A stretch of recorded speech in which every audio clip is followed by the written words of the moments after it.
that again.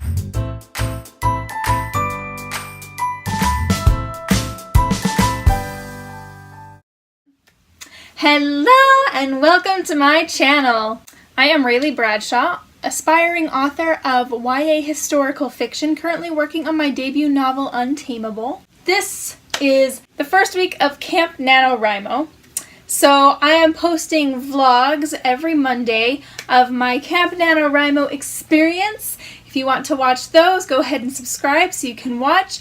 Otherwise, today we're doing a tag video because I was tagged, and I thought it would be good to do some fun videos on later in the week before I resume my once a week schedule of posting every Monday. In case that wasn't clear, during the month of Camp NaNoWriMo, I will be posting twice weekly. I'll be posting my vlogs on Monday, and then on a later day in the week, to be determined, will come a special bonus episode, which will probably be some tags. I actually pre-recorded a tag that I will be doing next week, but this week Supercastic tagged me in a Camp NaNoWriMo tag. So I have actually seen two different Camp NaNoWriMo tags kind of circulating through AuthorTube.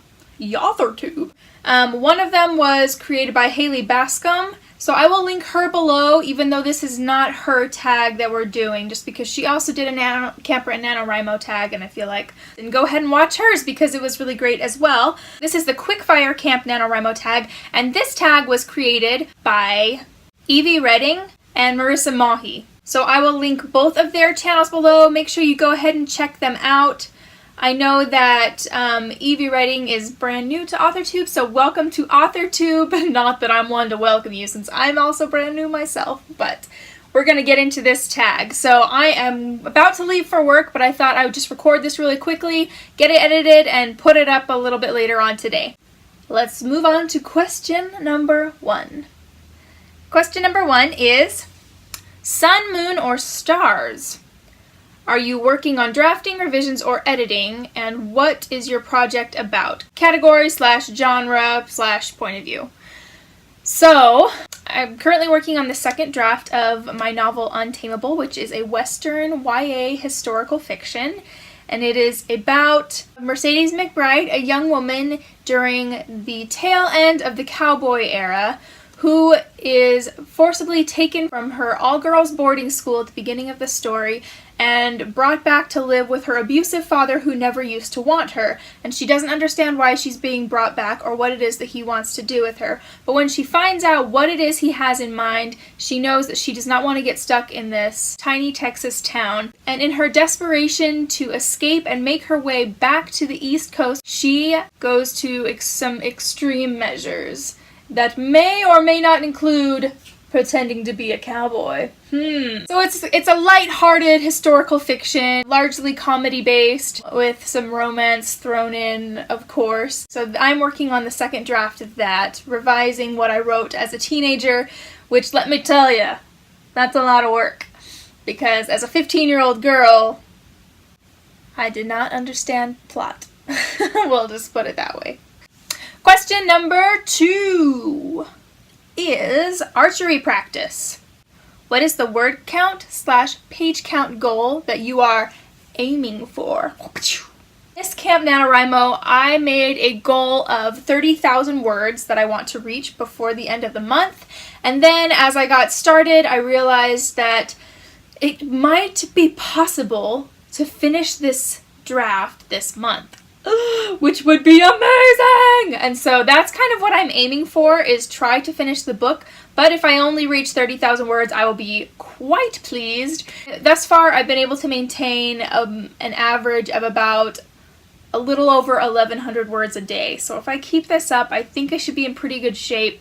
Don't know if I'll actually be able to finish the book, but I can come pretty close. And if I get close enough, I think that'll motivate me to just push the rest of the way and finish. So that's the goal for me.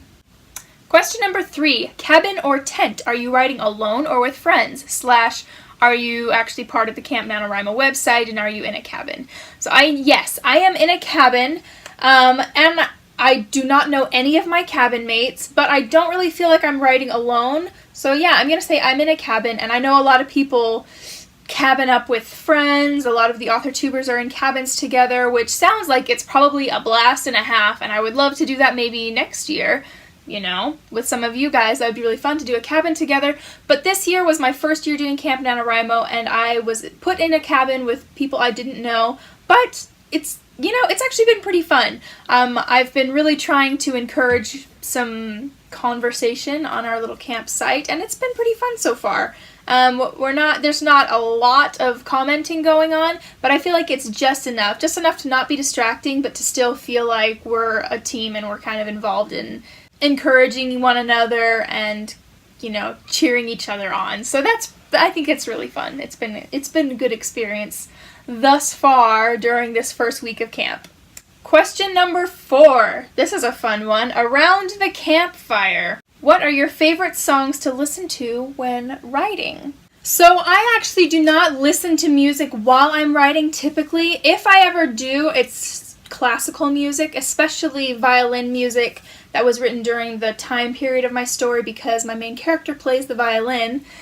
So sometimes I'll be listening to violin music when I'm writing certain scenes just to kind of get the juices flowing. Other than that, I don't like to listen to music while I'm writing. I will listen to ambient sounds, so I'll go to like Ambient Mixer online and listen to, they've got a few different Western ones. I know most people listen to the Harry Potter ones, those are really popular, and I can definitely see myself using those for some future books that I have planned, but for right now I need to get into that Western feel, and so I've been listening to, there's one that's called, I think, Cattle Drive and Old Western Town, Desert Winds, things like that. So those are what I've been listening to while I've been actually writing, but I do have some music that I like to listen to help me get into the mood to write, and a really big one, this is from the band Book on Tape, Worm, which this is just like, if you could make books into music, this would be the album that would do that.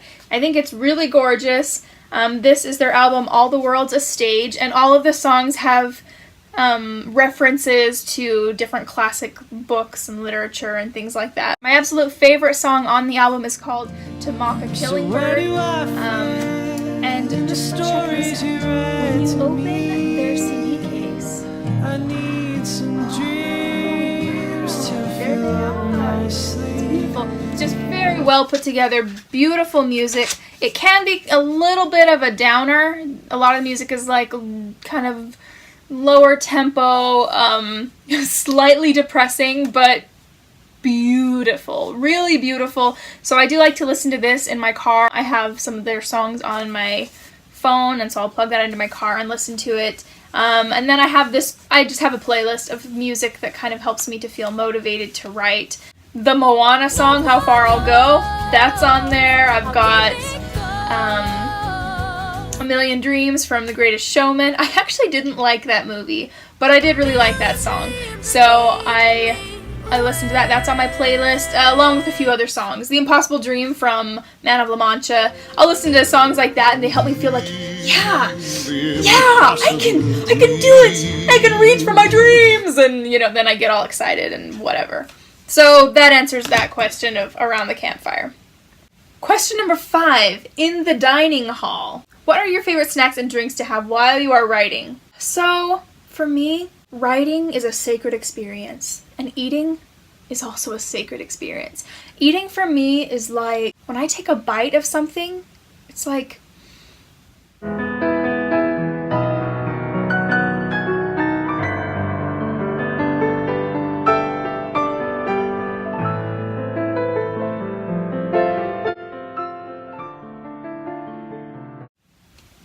that would be really distracting while I'm writing, so I don't eat while I write. I write, and then I go enjoy my food to the full extent of food enjoyness. I will eat while I'm reading, though. Not so much snacks. I used to, when I was in high school, let me tell you, I would cook an entire box of pasta, and I'm not just talking like Kraft macaroni pasta. I'm talking like an actual box of legit family size box of pasta. I'd cook it and I would eat the entire thing sitting on the couch reading a book. Yes, I was a whale. I have lost weight since then. Actually, I've gained a lot of it back. But whatever. The point is, I really like to eat pasta when I read, but not when I write. So that answers that question. And then last but not least is question number 6. Friendship bracelets. Who will I tag in this video? I was tagged by Super Cassock, so I cannot tag her. However, I do have some people in mind that I would like to tag for this. I think that Mandy Lynn is doing Camp NaNoWriMo this year. I know she just finished her edits and sent her book off, but I think she's still working on something. So if she is, Mandy, you are tagged. You don't know who I am, but I know you. I also tag Winter Canatelli, The Bookish Pen Babe, By the Brook, and Annie North. I don't think any of them know who I am, but ladies, you have been tagged. Go out there and get it done. If I have tagged you and you have already done the other Camp NaNoWriMo tag, or if you are not doing Camp NaNoWriMo this year, or if you just don't want to do this tag, girl, don't worry about it. I got you. But if you would like to do it, you have been tagged. Now go out there and do things. But all of you who are watching as well, if you want to do this tag, I tag you. So let's spread this tag and just have fun, and good luck at Camp NaNoWriMo, everybody. I will see you on Monday. Ciao!